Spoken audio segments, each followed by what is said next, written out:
Corduroy. Story and pictures by Don Freeman. Corduroy is a bear who once lived in the toy department of a big store. Day after day, he waited with all the other animals and dolls for somebody to come along and take him home.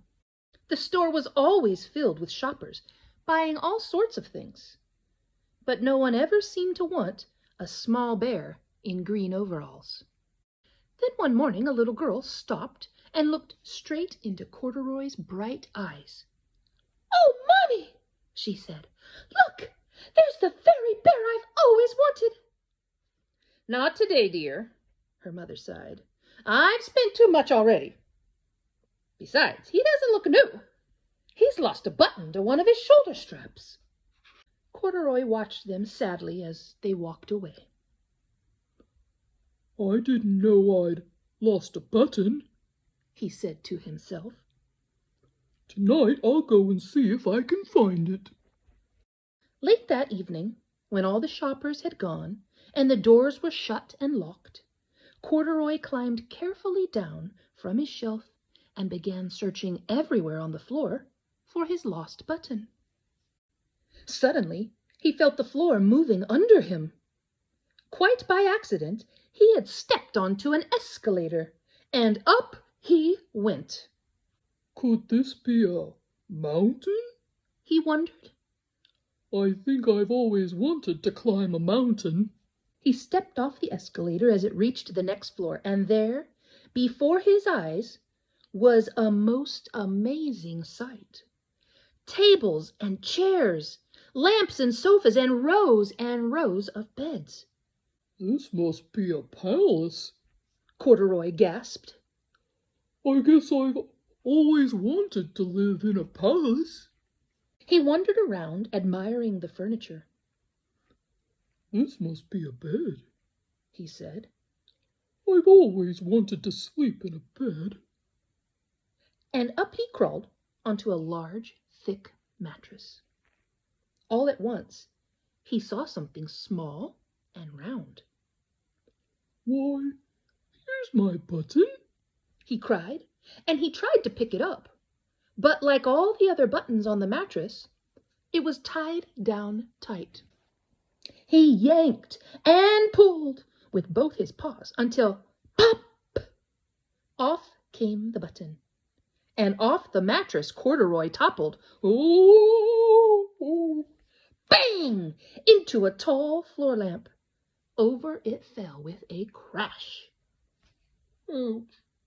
Corduroy didn't know it, but there was someone else awake in the store. The night watchman was going his rounds on the floor above. When he heard the crash, he came dashing down the escalator. "Now who in the world did that?" he exclaimed. "Somebody must be hiding around here." He flashed his light under and over sofas and beds until he came to the biggest bed of all. And there he saw two fuzzy brown ears sticking up from under the cover. "Hello," he said. "How did you get upstairs?" The watchman tucked Corduroy under his arm and carried him down the escalator and set him on the shelf in the toy department with all the other animals and dolls.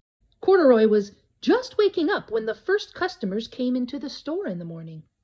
And there, looking at him with a wide, warm smile, was the same little girl he'd seen only the day before.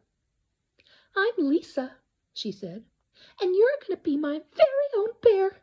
Last night I counted what I saved in my piggy bank, and my mother said I could bring you home." "Shall I put him in a box for you?" the saleslady asked. "Oh, no, thank you," Lisa answered, and she carried Corduroy home in her arms.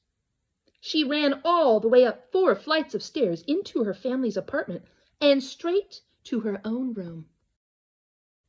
Corduroy blinked. There was a chair and a chest of drawers, and alongside a girl-sized bed stood a little bed just the right size for him. The room was small, nothing like that enormous palace in the department store. "This must be home," he said. I know I've always wanted a home. Lisa sat down with Corduroy on her lap and began to sew a button on his overalls.